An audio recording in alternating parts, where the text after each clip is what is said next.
Les RH ont dit de suivre ma fiche de poste à la lettre, alors c'est ce que j'ai fait. Plus d'appels d'urgence, plus question de sauver leurs plus gros clients, ni d'offrir 25 ans de travail supplémentaire. Titan Manufacturing a rapidement sombré, et mon PDG a paniqué, aidez-nous, de grâce. J'ai répondu, passant. Le jour où ils m'ont tendu cette fiche de poste surlignée, j'ai su exactement à quel jeu ils jouaient. Je m'appelle Marcus Henderson, Mac, pour tous ceux qui ont travaillé avec moi ces 25 dernières années, et j'ai 54 ans. J'avais déjà vu cette comédie d'entreprise par le passé, mais je n'aurais jamais pensé qu'ils essaieraient de me la faire à moi. J'étais là, assis dans cette salle de réunion vitrée chez Fortress Industrial. Solution, à regarder Brianna Cole faire glisser une feuille de papier sur la table, comme si elle me tendait mon préavis de licenciement. Elle travaillait sous mes ordres il y a 4 ans, époque où elle n'était qu'une jeune analyste. De plus, cherchant encore à comprendre comment fonctionnait l'entreprise. Aujourd'hui, elle est directrice des RH, après une restructuration d'entreprise que personne n'a vraiment expliqué. Marcus, nous devons discuter de la clarification de votre rôle, a-t-elle dit, sans me regarder dans les yeux. Votre engagement s'est étendu au-delà de votre périmètre. À côté d'elle, était assis Oliver Quinn, notre PDG depuis 18 mois. Âgé de 39 ans, il venait d'une entreprise technologique qui s'était fait racheter. Dès le premier jour, il a parlé de transformation numérique et de rationalisation des processus obsolètes. Des processus obsolètes, voilà comment il appelait les systèmes que j'avais créés, et qui empêchaient notre plus grand client de partir. Sur le papier, mon intitulé de poste était surligné en jaune, suivi de « consultant en optimisation des processus ». Il y avait une liste soignée de responsabilités, qui ne ressemblait en rien à ce que je faisais réellement, au quotidien. Examen de la documentation, cartographie des processus, recommandations d'efficacité. Pas un mot sur les appels téléphoniques à 3 heures du matin. Lorsque la ligne de Titan Manufacturing tombait en panne. Rien sur les relations humaines, qui permettaient de maintenir 48 millions de dollars de chiffre d'affaires annuels dans nos caisses. À partir de maintenant, a déclaré Oliver, nous avons besoin que vous restiez dans ces paramètres, c'est préférable pour tout le monde. J'ai regardé ce papier, et j'ai compris que quelque chose se tramait. Après 25 ans dans cette boîte, en ayant commencé comme technicien de surface, puis en gravissant les échelons dans chaque service, j'avais vu défiler 3 PDG. 4 réorganisations, et plus d'initiatives que je ne pouvais en compter. Mais cette fois, c'était différent. Cela faisait 12 ans que je cumulais 2 postes. Officiellement, j'étais censé optimiser les processus et rédiger des rapports. Officieusement, j'étais le seul gars chez Fortress à comprendre le fonctionnement réel des systèmes de production de Titan. À chaque fois que leur matériel flanchait, leur directeur des opérations, Rick Stone, m'appelait directement. Pas le service client, pas notre équipe commerciale, mais moi. Parce que, lorsque vous gérez des lignes de fabrication tournant 24 heures sur 24 pour fabriquer des pièces pour Ford et GM, vous n'avez pas le temps pour la hiérarchie d'entreprise. Les liens entre Rick et moi remontaient à 2011. Époque où je l'avais aidé à surmonter une panne de ligne catastrophique, qui avait failli leur coûter leur plus grand contrat automobile. Depuis lors, dès que Titan avait un problème, je recevais un appel. Je me rendais dans leur usine, j'arpentais leur atelier, j'écoutais leurs machines, et je découvrais l'origine de la panne. Parfois, cela me prenait 10 minutes. Parfois, toute la nuit. Mais je finissais toujours par réparer. Donc, vous voulez que j'arrête de prendre les appels de Titan? Ai-je demandé. Le sourire de Brianna s'est crispé. Nous voulons que vous suiviez votre fiche de poste. Oliver s'est penché en avant, Marcus. Vous avez été incroyablement précieux pour cette entreprise, mais nous avons besoin de limites claires, cela protège tout le monde. J'ai failli rire.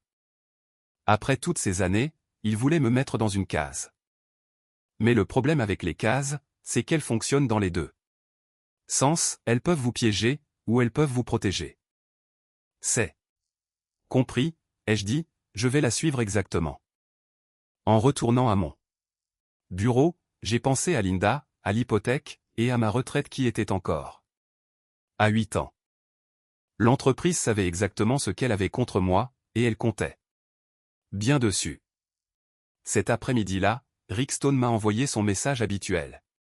Mac, nous avons un problème de calibrage sur la ligne 3, guide-nous pour la séquence de réglage. Pendant 12 ans, j'aurais été au téléphone en 30 secondes pour guider l'équipe de Rick vers la solution. Cette fois, j'ai ouvert cette fiche de poste, et je l'ai lue comme s'il s'agissait d'un document juridique. Puis j'ai répondu par écrit, veuillez contacter notre équipe de solutions clients pour le support technique, mon rôle est limité à la documentation des processus et à l'analyse de l'efficacité. Le silence dans ma boîte de réception a duré environ 20 minutes, puis mon téléphone a commencé à sonner. Le premier appel venait de Janet Mills, notre vice-présidente des ventes. Mac, c'est quoi cette histoire de refus d'aider Titan? Je suis la feuille de route fournie par les RH, ai-je répondu. Allez, Mac, nous sommes tous dans la même équipe ici. Mettez cela par écrit, et mettez à jour ma fiche de poste, et je les aiderai. Elle a raccroché. Le deuxième appel venait d'Oliver. Lui-même, il ne semblait plus aussi sûr de lui, nous avons besoin de flexibilité, Marcus, Titan est notre plus grand client.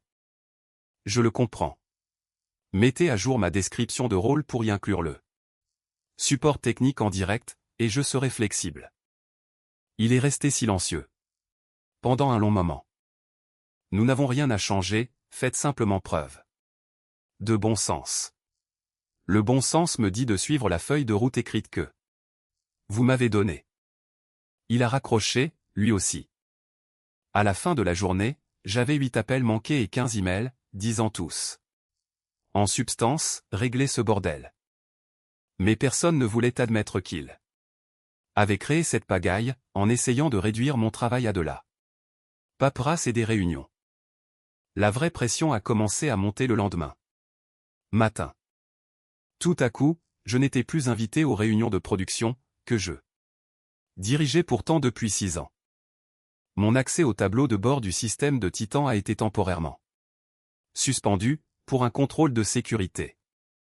Les jeunes ingénieurs de 20 ans ont commencé à me traiter comme si j'avais une maladie contagieuse.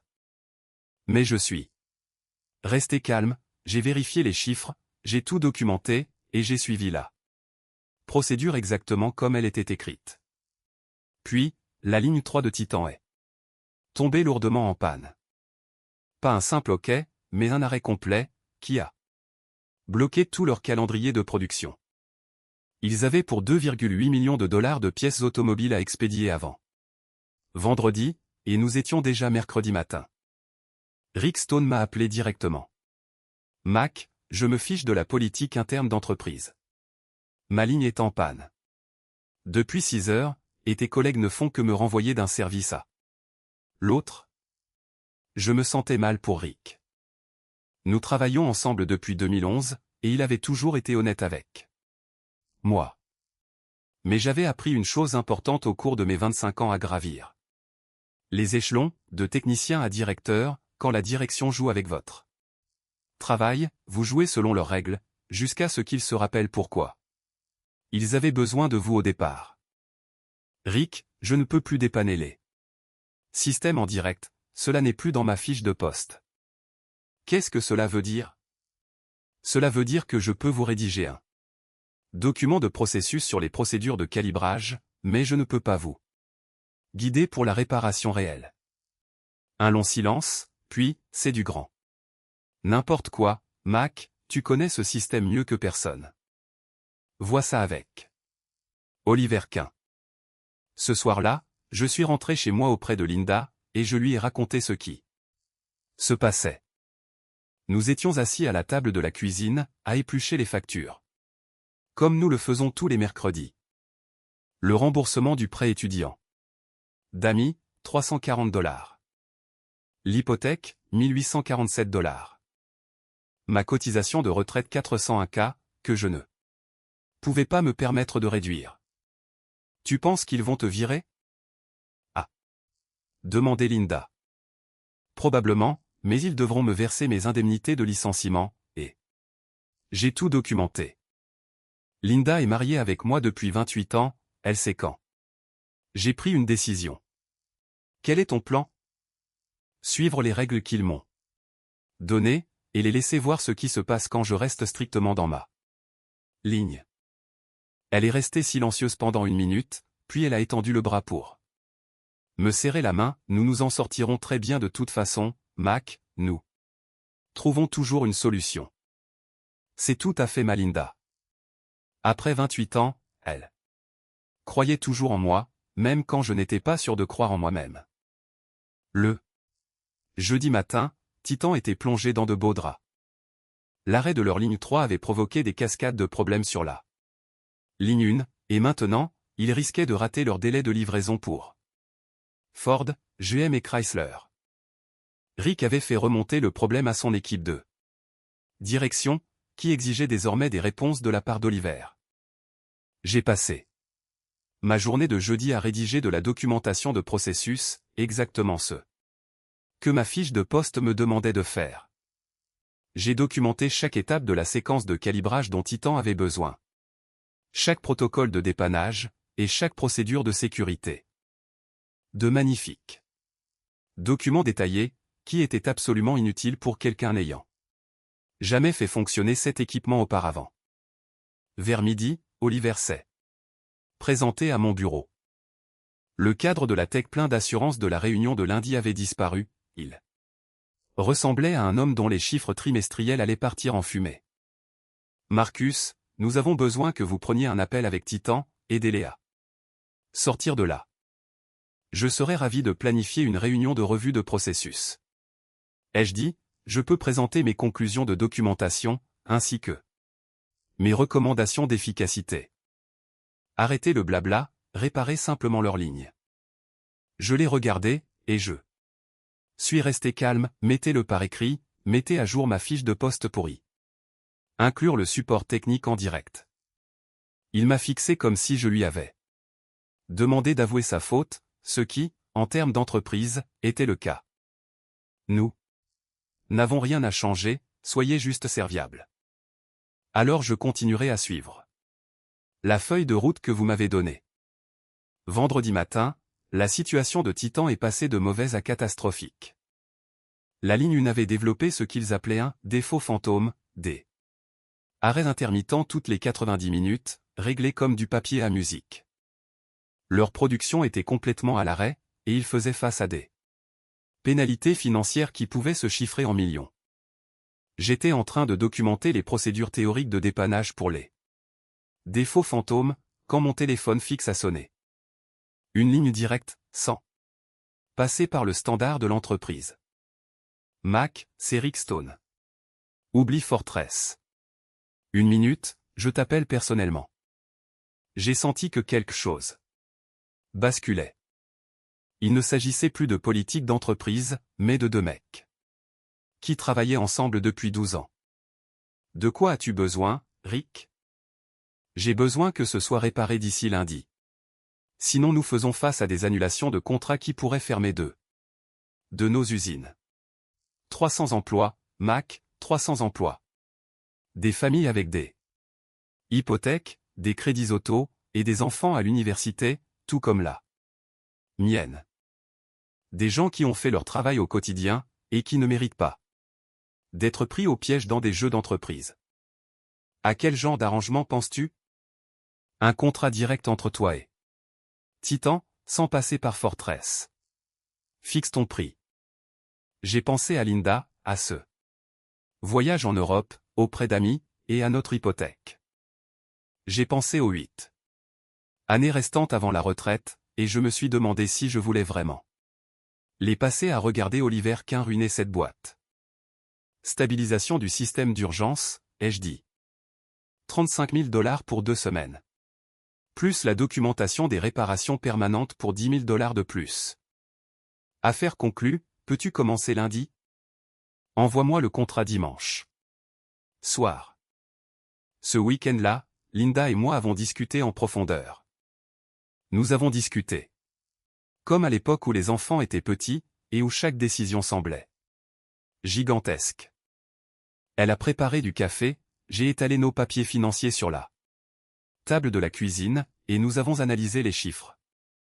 45 000 $. Rembourserait les prêts d'amis, a dit Linda, et nous donnerait un matelas financier pour la première fois depuis des années. Mais qu'en est-il d'Oliver?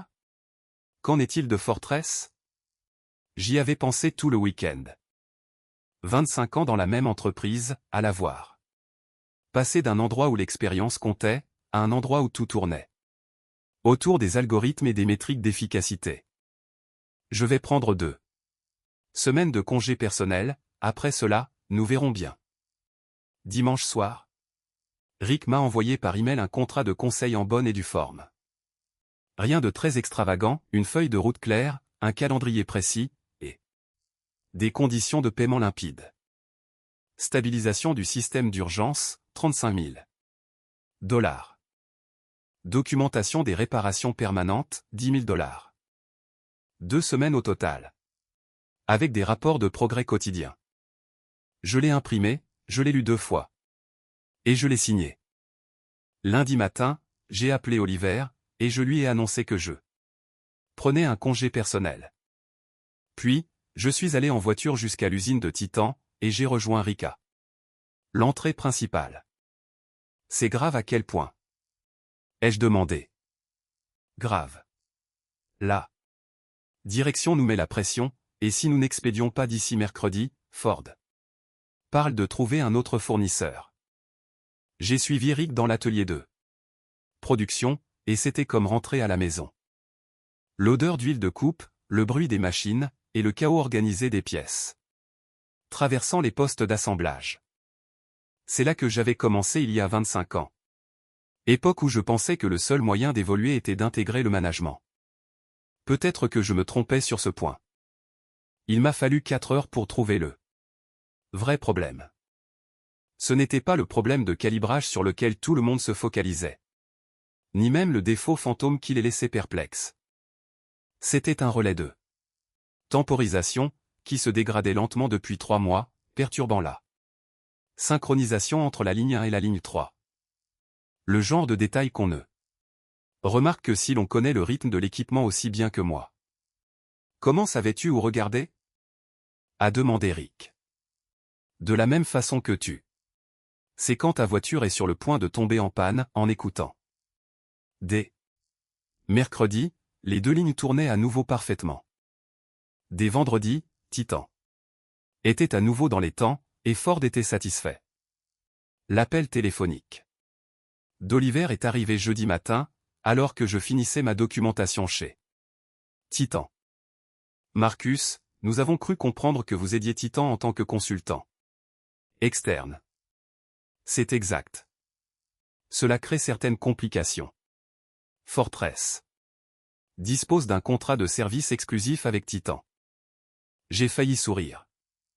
Après 25 ans dans cette entreprise, Oliver essayait désormais de s'en sortir à coup de juridique, pour reboucher le trou qu'il avait lui-même creusé. Vérifiez le contrat, Oliver. Fortress fournit le matériel et la maintenance standard, mais le conseil d'urgence n'est pas couvert. Rick Stone l'a confirmé avec son équipe juridique. Silence à l'autre bout du fil. Puis, nous devons discuter de votre retour. Je ne reviendrai pas, mais je suis ouvert à la négociation d'un contrat de conseil régulier. Une autre pause. À quoi cela ressemblerait-il? J'y avais pensé toute la semaine, en discutant avec Linda chaque soir. Que valaient réellement mes connaissances? Combien quelqu'un paierait-il pour empêcher 48 millions de dollars d'affaires de s'en aller? 150 000 $ par an pour la conservation des connaissances institutionnelles, des revues trimestrielles, une capacité d'intervention d'urgence, et la documentation des procédures critiques. C'est Une somme importante. Perdre votre plus grand client l'est tout autant. Les négociations ont duré. Une semaine de plus. Rick Stone a simplifié les choses pour Oliver, en lui exposant les faits, soit Fortress me maintenait à disposition pour les problèmes techniques, soit Titan commencerait à évaluer d'autres fournisseurs pour leur prochaine expansion. Mac est la seule raison pour laquelle nous sommes restés avec vous malgré 3 changements de propriétaires et 4 équipes commerciales différentes. A dit Rick à Oliver, lors d'une conférence téléphonique à laquelle je n'étais pas censé assister. Si vous voulez rompre cette relation, c'est votre choix. Mais nous ne ferons pas d'affaires avec une entreprise qui ne valorise pas les gens qui résolvent réellement les problèmes. Accord final, 110 000 $ pour l'achèvement des travaux de stabilisation immédiat, plus un acompte annuel de 140 000 $ pour la consultation continue. La valeur totale de la première année s'élevait à 250 000 $, soit plus que ce que j'avais gagné en une seule année en tant qu'employé de Fortress. Le plus drôle a été de regarder Oliver essayer de présenter cela comme une victoire pour tout le monde. Nous sommes fiers de soutenir la transition de Marcus vers le conseil spécialisé, a-t-il annoncé dans le bulletin d'information de l'entreprise. Ce modèle de partenariat innovant nous permet de conserver sa précieuse expertise, tout en poursuivant nos initiatives de transformation numérique. Comme si tout cela avait été son idée depuis le début. Brianna Cole, la directrice des RH qui m'avait tendu cette fiche de poste, a demandé une réunion pour discuter du maintien de relations positives à l'avenir. Je lui ai répondu que mon emploi du temps était assez chargé ces temps-ci. 3 semaines plus tard, Linda et moi étions assis dans le bureau de notre conseiller financier, à regarder des chiffres qui ne semblaient pas réels. Avec les revenus de conseil et vos cotisations de retraite, vous pourriez prendre votre retraite à 60 ans au lieu de 62 ans, nous a dit Karen Hoffman. Peut-être même à 58 ans, si le contrat avec Titan est renouvelé. Linda s'est approchée, et m'a serré la main. Qu'est-ce que tu penses de ce voyage en Europe, maintenant? Je pense que nous devrions le réserver pour le printemps prochain. Karen a feuilleté d'autres papiers, l'autre élément à prendre en compte est l'école supérieure d'Amy. Vous pourriez l'aider dès maintenant, sans toucher à vos économies de retraite. Amy envisageait d'obtenir son MBA, une formation que nous lui avions dite de financer elle-même. Désormais, ce ne serait peut-être plus nécessaire. Quand nous sommes rentrés à la maison ce soir-là, j'ai appelé Amy à son appartement de Chicago. Papa, tout va bien? Tout va bien, ma chérie. En fait, tout va mieux que bien. Ta mère et moi voulons te parler de tes études supérieures. Je vous l'ai déjà dit, je vais gérer le financement moi-même. Tu n'auras peut-être pas à le faire, les choses ont un peu changé. Je lui ai parlé de l'accord de conseil, de l'argent, et à quel point j'étais fier qu'elle envisage de reprendre ses études. Attends, a-t-elle dit, tu gagnes combien? Suffisamment pour que tu n'aies pas à t'inquiéter des frais de scolarité. Elle est restée silencieuse une minute, puis, papa, tu es sûr? Maman et toi avez toujours fait si attention à l'argent, d'aussi loin que je me souvienne. Nous sommes sûrs. Tu travailles dur, et tu mérites d'avoir la chance d'aller aussi loin que tes capacités te le permettent. Quand j'ai raccroché, Linda pleurait de joie, ses larmes qu'elle versait quand Amy faisait ses premiers pas, ou quand elle obtenait son diplôme de fin d'études secondaires. Elle le mérite, a dit Linda, nous le méritons tous. 6 mois plus tard, j'étais assis dans le bureau de Rick Stone chez Titan, pour faire le bilan trimestriel. La production avait augmenté de 12% par rapport à l'année précédente, le temps d'arrêt des équipements était à un niveau historiquement bas, et le partenariat avec Fortress était plus solide qu'il ne l'avait été depuis des années. Comment avance la planification de la retraite? A demandé Rick.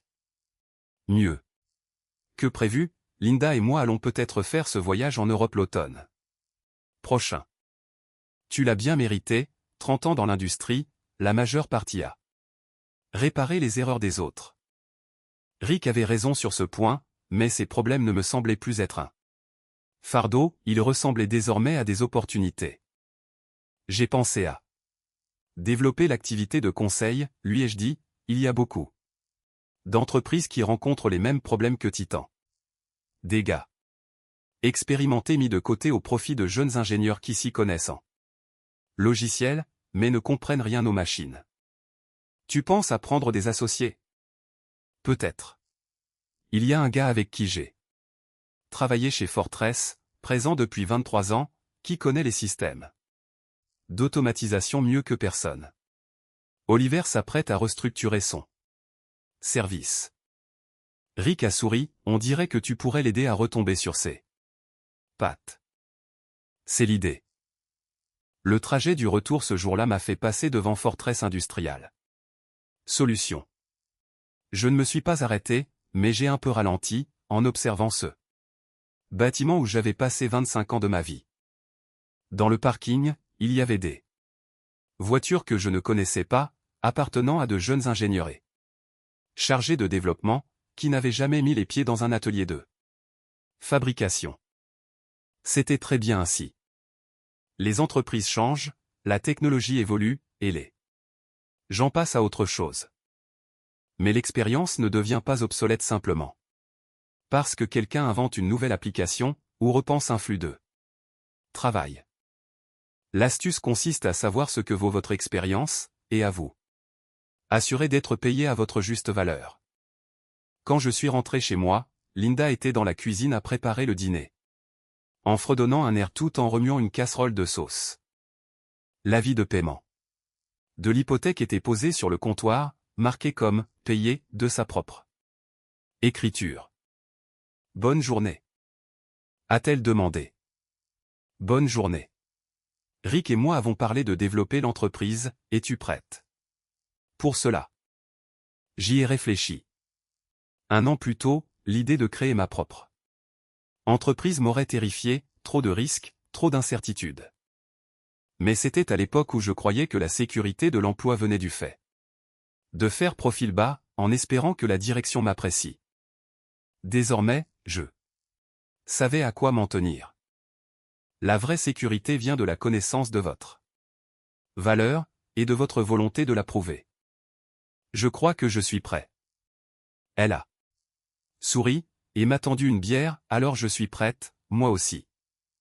1 an plus tard, j'étais assis en face d'Oliver Quint dans un café du centre-ville, à l'écouter m'expliquer pourquoi Fortress avait de nouveaux besoins de mon aide. Nous avons un problème avec Patterson Industries, a-t-il dit. Ils menacent de rompre leur contrat, à moins que nous ne puissions garantir le même niveau de support technique que celui qu'ils avaient lorsque vous étiez là. J'ai bu une gorgée de café, et j'ai attendu. Oliver semblait plus âgé, plus fatigué que lorsque j'étais parti. Le bruit courait dans le secteur que Fortress avait perdu 2 autres grands comptes, après des mises en œuvre bâclées. Quel genre de support cherche-t-il? Le genre de support que vous fournissiez. Auparavant, quelqu'un qui comprend leur système, capable de dépanner en temps réel, et qui connaît leur personnel. On dirait que vous devez embaucher quelqu'un qui possède cette expérience. Nous avons essayé, nous avons publié le poste 3 fois. Les jeunes ingénieurs que nous recevons en entretien connaissent la théorie, mais ne supportent pas la pression. Les gars expérimentés demandent plus d'argent que ce que nous pouvons payer. J'ai failli rire, plus d'argent que ce que vous pouvez payer. Oliver a eu la décence de paraître embarrassé, je sais à quoi cela ressemble. Compte tenu de ce que vous gagnez maintenant. Ce que je me faisais maintenant. C'était de l'excellent argent. Henderson Technical Consulting avait signé avec 4 clients au cours de l'année écoulée, tout étant des entreprises qui avaient besoin de quelqu'un sachant parler à la fois le langage des ingénieurs et celui des dirigeants.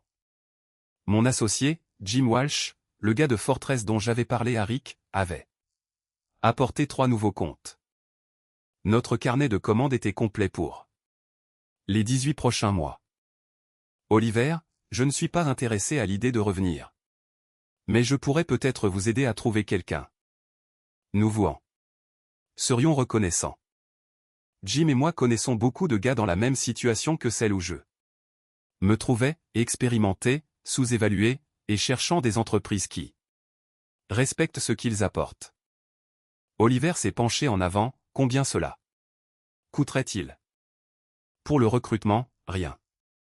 Mais pour le conseil sur la manière de structurer le poste afin de ne pas perdre la prochaine personne. C'est une autre conversation. J'ai sorti mon téléphone, et je lui ai montré le profil LinkedIn de Jim Walsh, 26 ans dans les systèmes d'automatisation, la majeure partie chez Fortress. Vous avez restructuré son service il y a 6 mois. Je me souviens de Jim. Il a 3 clients actuellement, et il gagne plus d'argent qu'il n'en a jamais gagné en travaillant pour vous. Mais il connaît peut-être quelqu'un qui serait intéressé par un poste fixe, si les conditions sont bonnes. Nous avons discuté pendant encore 1 heure. Oliver voulait comprendre ce qui s'était mal passé, pourquoi les employés expérimentés partaient faire du conseil, au lieu de rester fidèles aux entreprises qui avaient investi dans leur carrière. L'investissement n'était pas réciproque, lui ai-je dit. Vous avez investi dans mes compétences, mais quand est venu le temps de les estimer à leur juste valeur, vous avez essayé de réduire mon rôle au lieu de l'élargir. Nous pensions vous protéger du surmenage, en me retirant le travail dans lequel j'étais le meilleur. Oliver est resté silencieux un moment. Nous avons commis des erreurs. Les entreprises commettent toujours des erreurs, la question est de savoir si l'on en tire des leçons. 3 semaines plus tard, Jim m'a appelé avec des nouvelles de Fortress. Ils m'ont proposé le poste de directeur technique senior, a-t-il dit, $120 000. De salaire de base, plus des primes liées à la rétention des clients. Tu l'acceptes? J'y réfléchis. Carole me pousse à reprendre des horaires réguliers, et les avantages sociaux sont bons. Carole, la femme de Jim, avait des soucis de santé, et l'assurance maladie via notre cabinet de conseil n'était pas formidable. Que te dit ton instinct? Que Oliver est sérieux à l'idée de changer les choses, cette fois. Il a fait venir un nouveau directeur des RH, quelqu'un qui comprend vraiment l'industrie. Et il restructure tout le service des services techniques autour de la gestion des relations, plutôt que de la recherche de pure efficacité. On dirait qu'ils ont retenu la leçon. Peut-être, ou peut-être qu'ils sont juste suffisamment désespérés pour tenter autre chose. 1 mois plus tard, Jim a accepté le poste. Avoir un associé me manquait, mais c'était la meilleure décision pour lui et Carole, et cela m'a donné l'occasion de voir si je pouvais bâtir quelque chose de plus grand qu'un simple cabinet de conseil à 2 personnes. J'ai commencé à contacter d'autres gars expérimentés, qui avaient été mis sur la touche, ou poussés à la retraite anticipée. Des ingénieurs, des opérateurs, des superviseurs de maintenance, des personnes qui avaient passé des décennies à apprendre comment les choses fonctionnaient réellement, avant de voir les entreprises les remplacer par des solutions plus économiques. Certains n'étaient pas intéressés, ils avaient été trop échaudés, ils étaient heureux à la retraite, ou ils ne voulaient tout simplement pas prendre de risques. Mais d'autres étaient prêts à tenter une nouvelle aventure. À la fin de cette 2e année, Henderson Technical Consulting comptait 8 associés et 12 clients actifs. Nous ne devenions pas riches, mais nous faisions du bon travail pour des gens qui appréciaient notre valeur. L'argent était appréciable. Linda et moi avons fait ce voyage en Europe, nous avons aidé Amy pour son MBA, et nous avons même commencé à parler d'acheter un petit chalet dans le nord pour le week-end. Mais la vraie satisfaction venait du fait de voir d'autres gars comme moi découvrir que leur expérience avait une valeur bien supérieure à ce qu'une seule entreprise était prête à payer. Rick Stone m'a invité à prendre la parole lors d'une conférence du secteur, sur l'avenir du conseil technique. L'auditoire était principalement composé de dirigeants confrontés aux mêmes problèmes qu'Oliver, le départ de travailleurs expérimentés, l'apparition de lacunes de connaissances, et de jeunes ingénieurs peinant à assumer des rôles qui nécessitaient des décennies d'expérience du terrain. La question n'est pas de savoir comment empêcher les travailleurs expérimentés de partir, leur ai-je dit. La question est de savoir comment créer des relations où ils n'ont pas envie de partir. Et s'ils partent tout de même? Comment maintenir l'accès à leurs connaissances d'une manière qui profite à tout le monde? Après la présentation, le PDG d'une entreprise de l'Ohio s'est approché de moi. Nous avons 15 gars de plus de 50 ans dans notre service d'ingénierie, a-t-il dit. De bonnes personnes, mes chers. Mon conseil d'administration me pousse à faire des économies. Que se passerait-il dans votre activité, si ces gars partaient tous demain? Il y a réfléchi, nous serions dans de beaux draps. Alors, cher n'est peut-être pas le mot juste, c'est peut-être un investissement que vous ne pouvez pas vous permettre de perdre. Comment structureriez-vous une chose pareille? Je lui ai tendu ma carte de visite. Parlons-en. Sur le chemin du retour ce soir-là, j'ai appelé Linda depuis la route. Comment ça s'est passé? A-t-elle demandé. Bien, vraiment bien. Je pense que nous tenons quelque chose de plus grand que ce que je pensais. C'est-à-dire? C'est-à-dire qu'il y a beaucoup d'entreprises qui commettent les mêmes erreurs que Fortress, et beaucoup de gars comme moi qui en ont marre d'être sous-évalués. Tu penses à développer à nouveau l'entreprise? J'ai regardé l'autoroute s'étendre devant moi, en pensant à toutes ces usines de fabrication, ces cabinets d'ingénierie et ces entreprises de logistique, confrontés aux mêmes problèmes de transition générationnelle. Des travailleurs expérimentés qui partent à la retraite ou qui se font mettre dehors, des entreprises qui luttent pour maintenir leurs connaissances institutionnelles. Et de jeunes ingénieurs qui essaient d'apprendre en quelques mois ce qu'il a fallu des décennies à la génération précédente pour maîtriser. Je pense qu'il y a de la place pour quelque chose de plus grand que du simple conseil, peut-être un réseau ou une coopérative. Quelque chose qui met en relation des travailleurs expérimentés, avec des entreprises qui valorisent réellement l'expérience. On dirait que tu n'es pas encore prêt à prendre ta retraite. Jerry, j'ai 56 ans, Linda, je ne fais que commencer. Quand je suis rentré chez moi ce soir-là, il y avait une enveloppe sur la table de la cuisine. À l'intérieur, se trouvait un chèque de Titan Manufacturing représentant mes honoraires de conseil trimestriel, accompagné d'un mot de RIC. Stone, Mac, la ligne 3 vient de dépasser 500 jours sans panne majeure. Record de l'entreprise. Merci pour tout. J'ai montré le mot à Linda, et elle a souri, ça fait toujours du bien. N'est-ce pas? De réparer les choses. Oui, ai-je dit, ça fait du bien. Le lendemain matin, je me suis assis à mon ordinateur, et j'ai commencé à écrire. Pas un plan d'affaires, ni une proposition de conseil, mais une lettre adressée à chaque travailleur expérimenté que je connaissais, qui avait été poussé à la retraite anticipée, ou mis de côté au profit d'alternatives plus jeunes et moins chères. Vos connaissances ont de la valeur, ai-je écrit, ne laissez personne vous convaincre du contraire. Il était temps de commencer à bâtir quelque chose qui le prouvait. L'expérience n'est pas un coût de fonctionnement, c'est une assurance contre des catastrophes que vos tableurs ne peuvent pas prédire. Facturé au prix du marché, c'est à ce moment-là que les gens cessent de considérer votre expertise comme une faveur.